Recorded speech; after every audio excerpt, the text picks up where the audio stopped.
Again, echoing thanks for everybody turning up, particularly after the amount of wine we had last night. I thought that was quite impressive. Yesterday was really about what the industry is up to, and I guess the focus that we're going to have today is how we can respond to some of these challenges.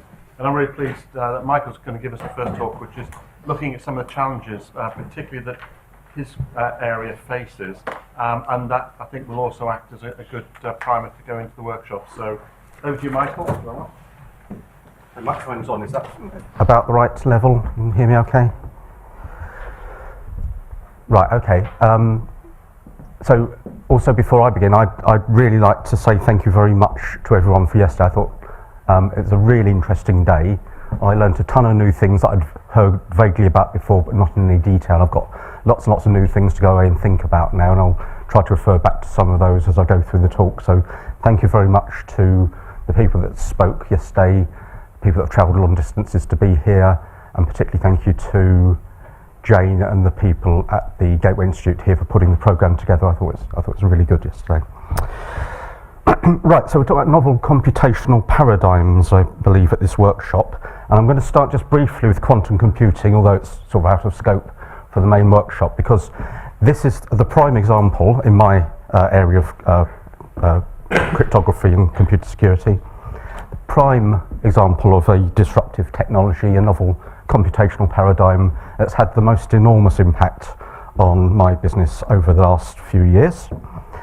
So many of you will have heard of, maybe through the sort of the technical press or the popular press, that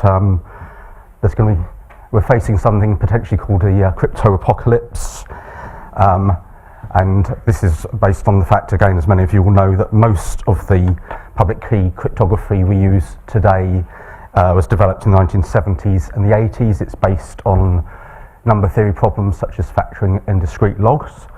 And in 1994, Peter Shaw proposed an algorithm that's essentially based on a Fourier transform, finds periods, that if you could run such a thing on a large quantum computer would essentially break 90-something% of all the public key cryptography that's used today in practice, in real world, to secure internet commerce and that sort of thing.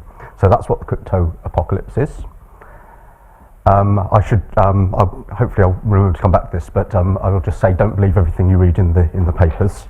It is definitely a threat, but we're not completely panicking at the moment. Nevertheless, this new computational paradigm has caused a big stir in the cryptography world.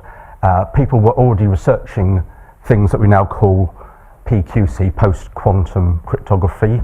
That's stuff that will resist Shaw's algorithm and maybe other things that you might run on a quantum computer. So PQC research has actually been going on for sort of 30 years. It's now been rebranded following Shaw. And it's really just the best to think of this as the next generation of public key cryptography. This will replace all the RSA and elliptic curve type cryptography that we're using today with another set of mathematically based protocols. Most these post-quantum protocols will be based on slightly different areas of mathematics, maybe more discrete maths, algebra, combinatorial type problems such as finding short vectors or decoding random codes, solving nonlinear systems, that sort of thing. And there's a whole science around how to do that. So it's not good enough to say, here's a hard NP complete type problem, and I can just sort of magically turn it into a secure protocol.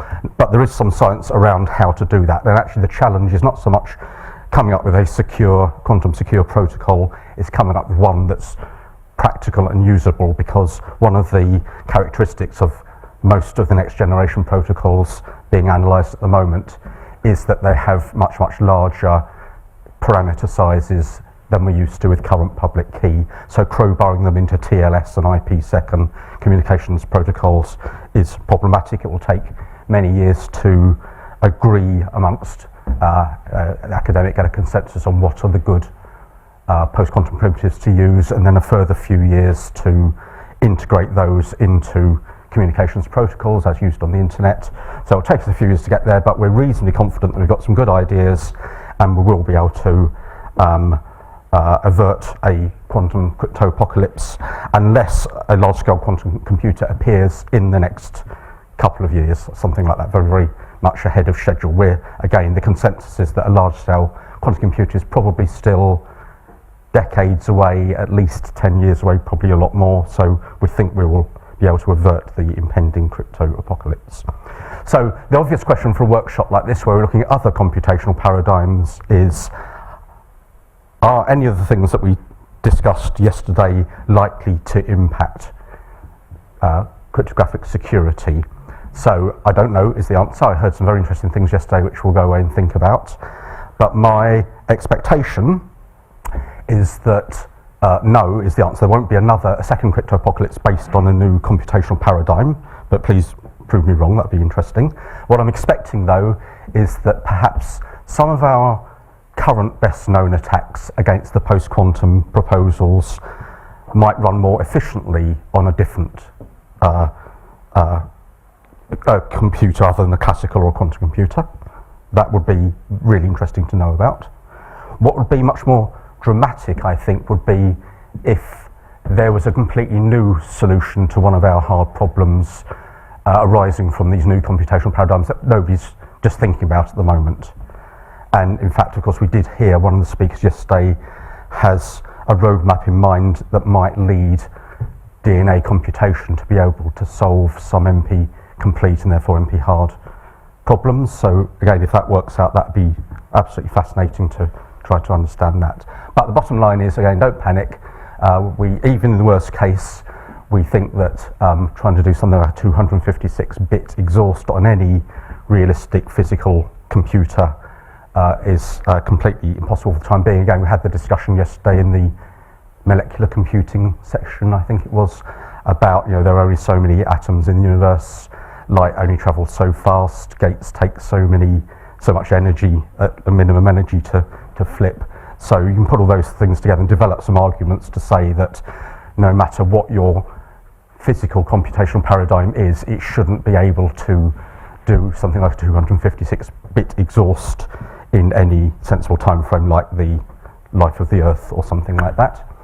By the way, in cryptography, we do deal with numbers all the time that are much, much bigger than 10 to the 83 or whatever the number of atoms was in the universe yesterday. So.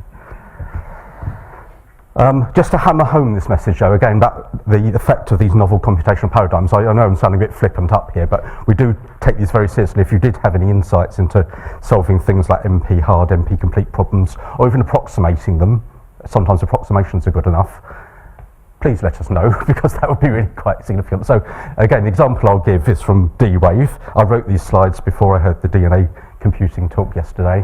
So D-Wave was my example of another novel computational paradigm. You may or may not believe what D-Wave say about their machine, and I may or may not agree with you. But nonetheless, what they say is that they are able to solve a lot of very hard problems, including some NP hard problems, by translating them into their Ising spin model lattice thing, and then finding minimal energy solutions, and then mapping that back to the original problem. So in particular, D-Wave and some collaborating institutes like Los Alamos, I think, is one, maybe some other national labs, maybe NASA, there's a string of papers has appeared over the last 2 years that are directly relating to cyber security. And so they're taking cybersecurity problems, modelling them as graph theory problems, and then solving some abstract graph theory problems on their D-Wave machine using annealing, and then that enables you to solve cybersecurity. So that's my second or third message, is that cybersecurity is not all about breaking codes and cryptography. It's a much wider thing these days. You'll see some more in my next slides.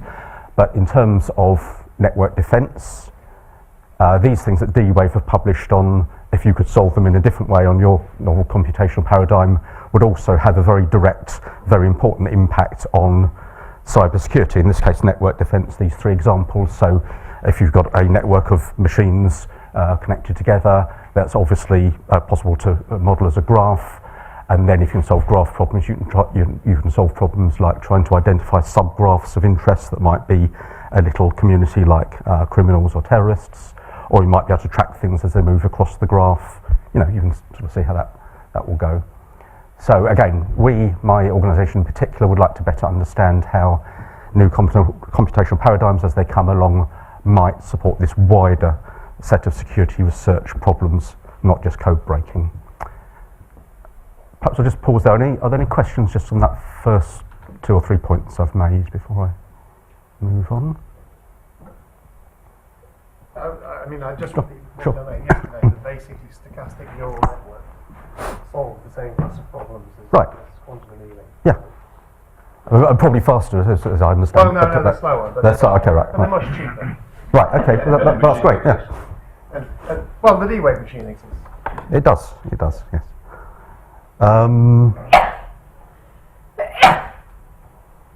Yeah, okay. Right, 'cause that's a bit on sort of cryptography and that side of security. So let's stick with the network defense question for a minute, and I'll talk a little bit about maybe some processing challenges. Again, the one thing I should say here, I think, is a lot of the computational challenges, I would say, that we or the cyber security industry is facing are pretty much the same as other sectors. So we've got the big data type problems that Google or the financial sector or other energy. So ours are just happen to be based around cyber security problems, but the actual challenges are reasonably generic. So if you have a big breakthrough in computational power or memory access, then obviously we'll be able to leverage that to do better cyber security. Right, so here's a obviously simplified version of a network defense problem. We're trying to identify malware or some unusual behavior on a network. Again, today my organisation are principally concerned with networks of computers in buildings or government departments, or the same problems we face by large enterprises, banks, corporations, that sort of thing. But going forward, not going forward, even now we've got networks of smartphones or IoT, much lower power devices potentially. So the way that malware detection works today, simplified, is to assume that you can own the end devices or the sensors that you might place on the network are relatively low power, and so they've got to try to identify malware or anomalous behavior by very simple means. So you can look, for example, for fixed strings or for repeated packets or simple things. You can use rule-based selection to say, if I see these set of 2 or 3 events together or in sequence, that might be an indication of something bad happening. So you can do some lightweight stuff out in the field, but for anything that's more complicated or hard to spot at this point in time, you've really got to backhaul it to a data center or a head office and apply some much more computer intensive analysis to it. So again, just for example, you can imagine running some data science applications to extract features that aren't in your currently known list of signatures or behaviors to look for. You can, if you suck in data from all over the network or all over the globe, and you notice some common features coming from different places that are associated with bad behavior, then of course you can study some of that data much more in detail, probably involving human analysis back at your HQ and really understand what's going on. And then that analysis, the feature extraction and the human analysis, will lead you to be able to develop new signatures or rules that you can then software download and deploy on your end user devices. That's roughly how I imagine how McAfee and organisations that work with malware, it's sort of how we monitor government networks. We place sensors out there on the networks to actually suck in that. We don't leave it to the end devices. We have dedicated sensors that do that sort of rule-based selection for us. So obviously the challenges there going forward, it won't be of any surprise to people here. I think it's really all around scale, timeliness and complexity. And also the fact that you're dealing with adversaries that are consciously trying to subvert your defences. So malware writers are well aware of how McAfee and Kaspersky and other organisations try to spot what they're doing, and they try to evade what they're doing in increasingly sophisticated ways. So those basic fixed string and rule-based approaches are going to be outmoded fairly soon. And what we of course want to move to is something that's more AI based. We would like to be able to do that sort of more sophisticated analysis in the network itself. We would, again, looking further forward, we would like to have semi-autonomous defences out there that spot things, analyse them, and make decisions of how to react. So you could imagine quarantining things, or trying to kill things, or trying to bring them back to the headquarters. There's all sorts of things you can imagine, some of them a bit more science fiction than others, but that is the way the world is going. And so you're going to end up with this much more self-aware attack defence thing going on in malware and computer security in the not too distant future. So just to talk about crime rather than terrorism, perhaps, or state terrorism. I mean, cybercrime is already up in the 50 billions or something, and it will soon, that's going to grow exponentially. So cybercrime is a big business, and people will be putting a lot of money into trying to evade antivirus and other detection techniques. And then, of course, just to end, everything's going to get more complicated. There's going to be more and more data. You're going to, as things start to adapt and modify themselves, then you're going to want to react in real time at increasingly bigger scale. The networks themselves, of course, are going to become more heterogeneous. You're going to have one sort of network connected to another sort of network, like an IoT network connecting in a building, connecting to your car as it comes into the building. And then you're in a smart city, etc. So all of that, extrapolate whichever of those dimensions you want, and that's sort of what the future looks like for network defence.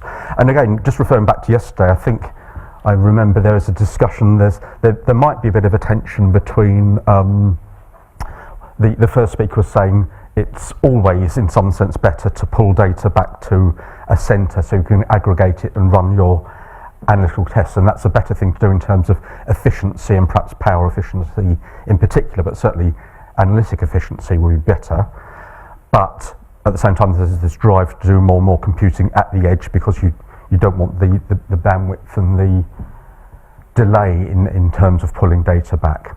I also noted down from yesterday that one of the speakers who was talking about neuromorphic technology has a specific aim for that technology in the medium term, to be able to put more artificial intelligence and data science onto the end handsets, is what I think I heard. I might be mistaken. I think that's one of the specific goals that technology is aiming towards, more AI on smartphones and things rather than just in big data centres.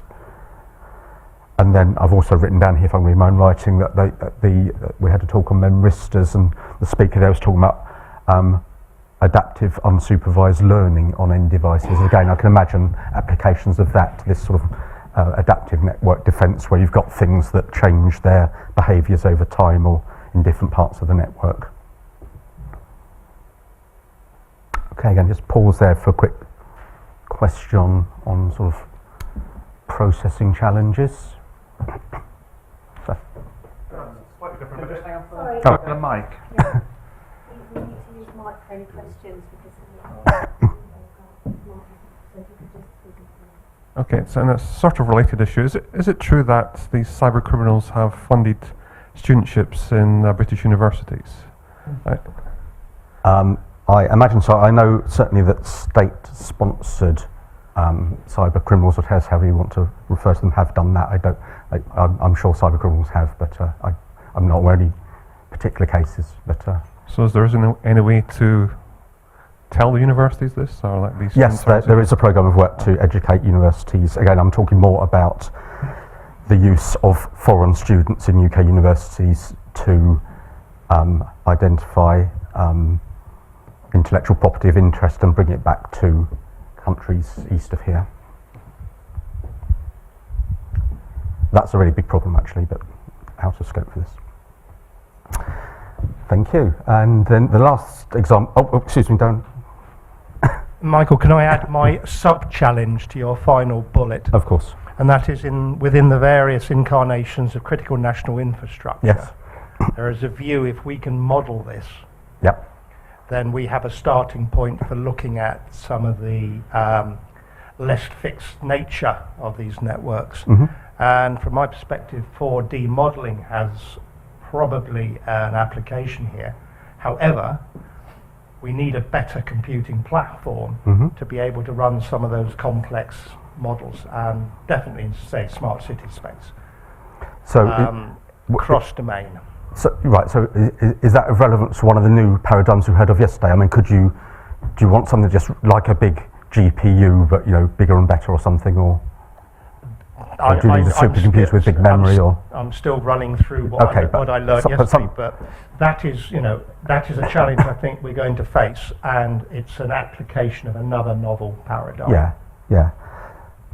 So, again, I think I did say this, but I think to my mind, this is not anything that's specific, I'd say, to the cybersecurity arena, but as advances are made in commercial uses of new next generation technologies, there will undoubtedly be applications to our sector. I've got a few minutes. So the third example I was going to give was around memory access. Actually, I thought that would be useful as well. So obviously, again, just said that's a big data problem for or challenge for all sorts of sectors, not just cybersecurity. For us in the network defence area, then we're going to want to be able to take data from various networks, various devices. The data will be of variable quality, and we have to deal with missing data or corrupted data or deliberately corrupted data. Again, many of you will be aware of new types of problems we want to deal with, like data poisoning or adversarial neural networks. There's a whole thing there. I'm not going to talk about that today. The one example I'm going to give is a current challenge, which is around big data, and it's to do with streaming data. So on some of these networks, we want to pull in large volumes of data, either stream it through or just ingest it in large chunks, and then produce summary graphs, tables, visualizations, whatever of the data for human analysts to well, not necessarily human, but often for human analysts to decide what to do. So the example I will give is something called Gaffer, which is a GCHQ developed open source graph database. It enables you to build a graph of your network or whatever you're studying, and as I say, stream huge amounts of data through at very high rates or do bulk uploads, and it will then go away and produce summary statistics for you on how the data is spread over the graph. And it does all the things you might expect from a graph-based thing, like telling you about the number of times a vertex or node has been accessed, how often it's been accessed, which nodes talk to other nodes, what the loading is on the edges, and it'll produce all sorts of summary statistics and sketches for you. That's proven to be very popular. People seem to like using it. We use it a lot at GCHQ. We've got other second and third generation products, but nonetheless, Gaffer was developed by us and placed in the public domain in 2015, so you can go onto GitHub and use this if you want to do some large graph summaries for any of your scientific work. Currently, the underlying, this is absolutely not my area, so I'm just literally reading what's on the screen. So the underlying storage we use for these large graph databases is called Accumulo. Don't really know what it is. It's developed by originally the US DoD, but again open source via Apache. It's a distributed disk-based key value store. I'm sorry, I don't know what that is, but that's what it is. And the problem, and maybe somebody can explain if you like the questions, but the problem for us is, as I understand, is moving the data around. So again, one of the speakers yesterday, I think during the Poets talk, talked about necessity to get your data management right. So in his talk, he was talking about having some data immediately available in registers, and then behind that you've got some other data in cache, and then behind that you've got some other data in DRAM. So we've got a similar thing, maybe on a much bigger scale, I imagine, I don't know, and there's a practical issue of how to move all that data around. You've got to be smart about it. So for the next generation of Gaffer and graph databases, our people are looking at how to do that memory management as optimally as possible, and I'm told that software-defined hardware and FPGA and things is the probable next step for us. But again, at this meeting I've heard about other ways you might do memory management or fast access to memory. You can imagine accumulating data very, very slowly into some big memory store, but it's the readout that we want to do quickly. So again, question for people in this room is there anything more exotic, another computational paradigm that we need to investigate? Have I got one more minute? Have I got one more minute, or am I completely out now? Or? Go. So right, so any questions on that, just for I'll wrap up on the memory side? Any observations? Yes, for instance, there is a marriage. Okay, can we just hang on for the Sorry. microphone? Sorry. There's a marriage of communications networks Yes. and storage, Yeah. which is called information-centric networks. Okay. So if one goes towards architectures Yes. that address directly the issue of Right. storage Yes. within the communication framework, Yeah. there are two questions that arise. One is how would one do it in the best possible way Yep. to improve security? Yep. And what kind of new security risks would that entail? Furthermore, just as SDN, software-defined Yes. networking, Yes. is allowing you to manage routing dynamically, Right. although not at great high speed. Of the Yes. dynamics is not very fast, but it's still a dynamic way Yes. of managing routing. How would an SDN type framework be designed or be invented for these information-centric networks? So you take That's into right. account not just the routing of data, but also the access to information Right. and to data. Yeah. Yes. Right. Thank you. So those are yeah. a couple No, of that's questions I brilliant. have. No, but thank you. So I can't. This isn't anything I work in, so I can't comment usually on it. But we have people at Cheltenham that do think about these things. So again, so any insights or pointers you've got for us will be very well received. So just to finish then, because I literally have 1 or 2 minutes left, is again I just wanted to sort of step back from what we're talking about in terms of specific technologies, but return to quantum computing, which I have much more familiarity with. The reality there is, again, even when we do have a large-scale quantum computer in years to come, we might not have many programs to run on the thing, because certainly in terms of cryptanalysis, all the attacks are based around 3 algorithms that exist, and anything new is often just a variation, or it calls one of these as a subroutine, or one or more of them to come up with a new algorithm. So the Shaw I mentioned does a quantum Fourier transform very efficiently. Grover does a brute force exhaust in square root time, and HHL solves well-conditioned linear systems.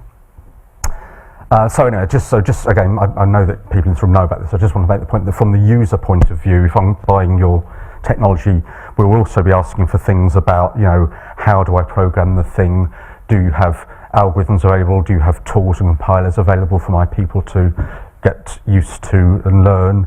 Do my staff need to have a completely different mindset change? The way you program quantum computers is rather different, I would say, even from parallel computing, although there are connections between them maybe, but it seems to require a mindset change to come up with new quantum algorithms. I'm sure that will apply to certainly to some things I heard about yesterday. They seem very different from the current classical way of doing things. And I'm out of time, so I'll stop there. Again, Thanks. Any final maybe take one more question or talk in the breaks.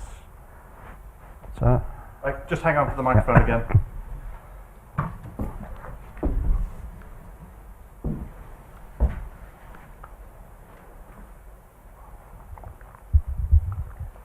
Thank you, Michael.